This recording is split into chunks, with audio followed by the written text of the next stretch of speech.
Obrigada por conversar com a gente. Estamos num momento de bastante tensão, né, da população. A população está vendo muitos acidentes na mídia, né, midiáticos, inclusive. Né? Hoje os acidentes estão sendo registrados. A gente teve no ano passado um aqui em Vinhedo com muitos vídeos. Ali era um avião, né, comercial, mas com muitos vídeos que chocam a gente, né? As imagens de acidente aéreo são muito chocantes, de fato. E a sensação que temos enquanto população é de que a gente está tendo um aumento nesses acidentes e incidentes também. Essa semana tivemos vários incidentes, o pouso forçado de barriga em Sorocaba, tivemos um acidente também na Bahia, semana passada tivemos esse daqui de São Paulo, que também chamou muito a atenção. Enfim, é só uma sensação que nós temos mesmo, ou de fato os números aumentaram, e se aumentaram, por que aumentaram? A quantidade absoluta de acidentes aumentou, de fato, mas, por outro lado, a quantidade relativa não aumentou. Inclusive, ela teve uma leve diminuição. O que acontece é que na aviação geral, só fazer um parênteses, a aviação geral, para quem não sabe o que isso significa, é tudo aquilo que não é linha aérea. Então, se a gente pegar Gol, Latam, Azul, Voipaz e excluir essas operações, todo o resto é aviação geral, que é 95% da frota do Brasil. Então, essa aviação geral ela é muito heterogênea. Ela envolve táxi aéreo, ela envolve aviação privada, aviação agrícola, instrução de voo e assim por diante. Né? Então, o que acontece? Esse grande segmento da aviação geral, ele realmente teve um aumento na quantidade de absolutas, como eu estava falando.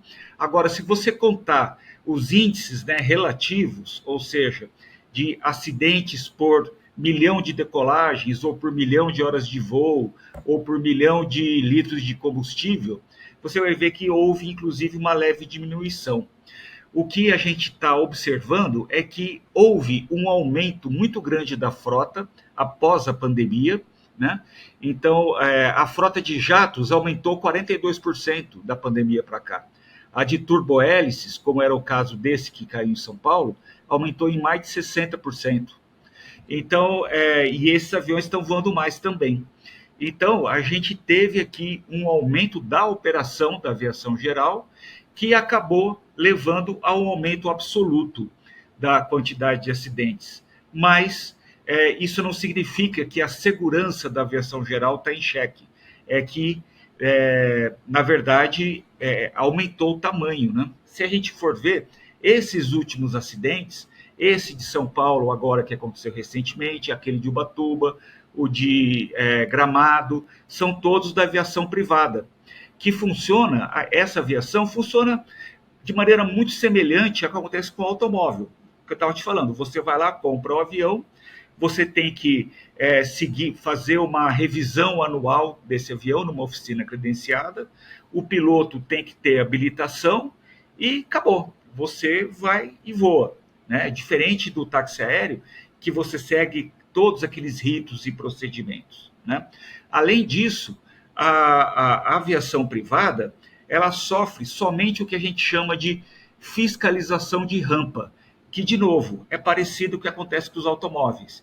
Então, com o automóvel, você passa ali numa blitz da polícia rodoviária ou mesmo da polícia de trânsito, aqui em São Paulo, e ele vai verificar a sua documentação, sua habilitação, né, como motorista, documentação do carro, vai ver se o pneu está careca, se a lanterna está queimada, e com o avião é a mesma coisa, né? Então, quando o avião pousa num aeroporto, o fiscal da ANAC vai ver a habilitação da aeronave, aliás, do piloto, a documentação da aeronave, vai fazer uma inspeção rápida ali na hélice, no motor, no trem de pouso, no painel, assim por diante, né? Agora, o táxi aéreo ele também sofre outro tipo de fiscalização, que é a vigilância continuada, que é uma ação, como o nome diz, continuada da ANAC, em que ela requer uma série de informações da empresa para ir fiscalizando ela e ela faz auditorias constantes. Isso para toda a empresa. E que também sofre a inspeção de rampa, né? E essa inspeção de rampa, ela raramente ocorre nos aeroportos de menor porte, porque a ANAC tem uma quantidade de servidores limitada que ela não consegue abranger todos os aeroportos do Brasil. Então, naqueles de menor porte, acaba não havendo fiscalização nenhuma, entendeu? Entendi. Acho que essa analogia com os carros ela é interessante, até se a gente parar para pensar que estatisticamente temos muito mais acidentes de carro do que de avião. E eu ouvi a sua entrevista para o assunto, para a Natuza Neri, em que você fala que essa legislação entende que nesses casos da aviação privada é conta e risco meio que do proprietário, né? Muitas vezes que é proprietário e piloto também. Mas o que chama a nossa atenção é que, embora o número de acidentes de carro seja muito maior, a gente sabe que um acidente aéreo tem um potencial de destruição ou de fatalidade muito maior. Inclusive, nos dois episódios que a gente está citando aqui, o de São Paulo, que por poucos segundos de um semáforo fechado não causou morte de muitas pessoas, o do Rio Grande do Sul, que não sei por qual motivo, ali quase que divino, ele não caiu em cima de uma pousada, onde também teria vitimado muitas pessoas. Então, a pergunta que fica, porque a gente fica com essa sensação de que, ok, as pessoas podem ter os aviões, tem essa regulação, mas vendo tantos acidentes com um risco muito próximo e iminente de uma catástrofe mesmo, a gente fica com essa sensação de que a regulação talvez devesse ser mais severa.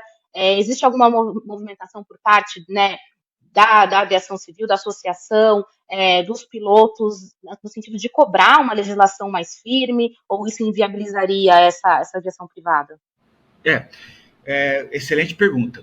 O que acontece? Bom, lembrando que a gente teve 2 acidentes com aviões da TAM ocorridos em São Paulo que vitimaram pessoas em solo, né? Muito mais do que nesses aqui. Mas, de qualquer maneira, o que acontece?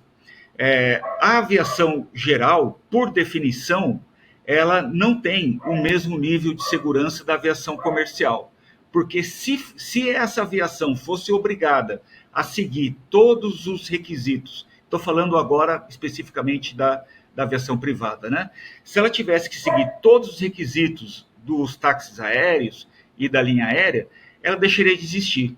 Porque aí a Luciana, que ela compra um avião e contrata um piloto, ele ia ter que contratar um diretor de operações, diretor de manutenção, escrever os manuais, aprovar o manual na ANAC, o piloto teria que ter mais de 1.200 horas. Se ela fosse seguir tudo isso, ela falou assim, bom, aí não dá para ter avião.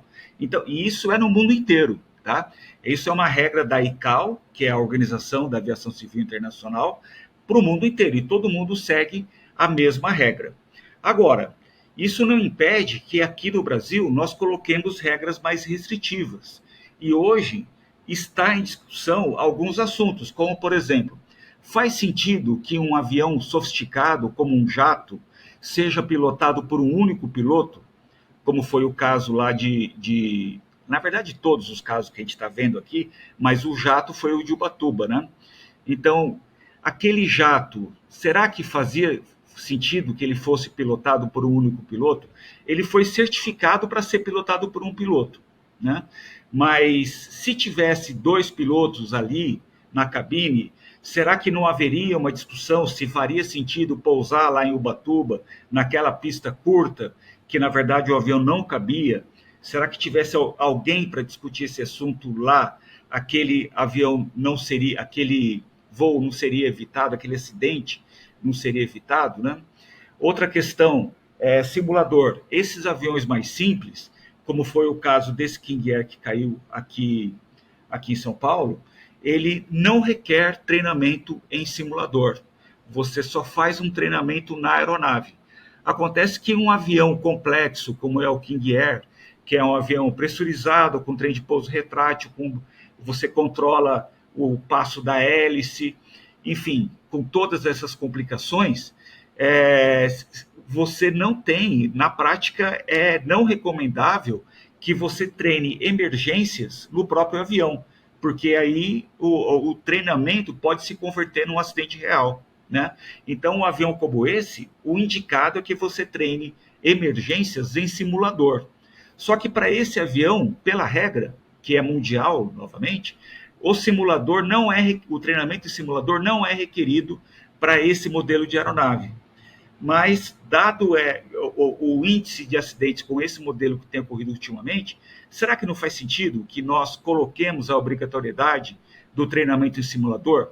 Né? Então, são questões que a gente está levantando com a ANAC para eventualmente mudar a regulamentação.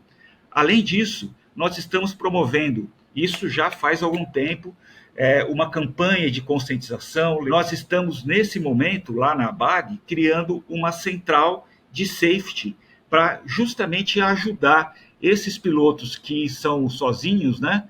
Que são os homens do 10 instrumentos, que pilotam, cuidam da manutenção, veem meteorologia, fazem todo tipo de análise de segurança, para uma central para ajudar esses pilotos a realizarem a operação mais segura. Para encerrar, eu queria saber em relação a falhas que geralmente são humanas ou mecânicas, né, quando a gente fala desses acidentes, se existe algum tipo de iniciativa, estudo, teste, aplicação, pesquisa de inteligência artificial no apoio tanto das checagens ali, né, mecânicas, ou até para auxiliar um piloto, no caso de um piloto que está sozinho, não tem o copiloto para ler ali, né, abrir a folhinha e ler o que tem que fazer.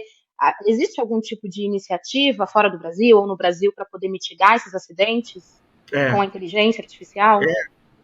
boa pergunta de novo, você é muito boa de perguntas, viu? A gente está discutindo isso nesse momento, ainda não tem, mas isso é necessário entender que o processo de certificação de qualquer coisa na aviação, seja um trem de pouso, um motor ou um software de inteligência artificial, ele leva muito tempo, né? Você tem que fazer muitos testes, você tem que fazer muitas avaliações até que aquilo esteja integrado ali, disponível, né? Hoje a gente tem, por exemplo, alguns aviões, na verdade a gente tem aí um equipamento que pode ser instalado em grande parte dos aviões da aviação geral, que é o Safe Return.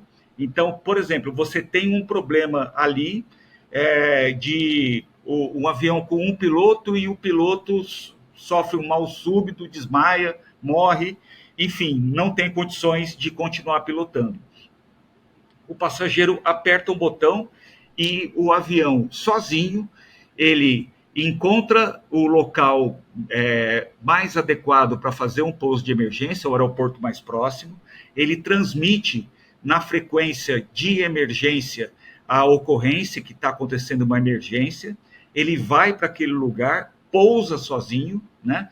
Ele sabe qual é o vento predominante para pousar contra o vento, ele faz todo o procedimento e pousa e deixa o avião em segurança em cima da pista. Ele só não consegue taxiar para fora da pista, o resto ele faz tudo. Então, assim, isso é inteligência artificial, no fim das contas, né? Engraçado que a gente não chama de inteligência artificial esse equipamento na aviação, mas né? E demorou bastante tempo para ele ser certificado. Hoje ele já é certificado e tem aeronaves que utilizam esse sistema, no Brasil, inclusive.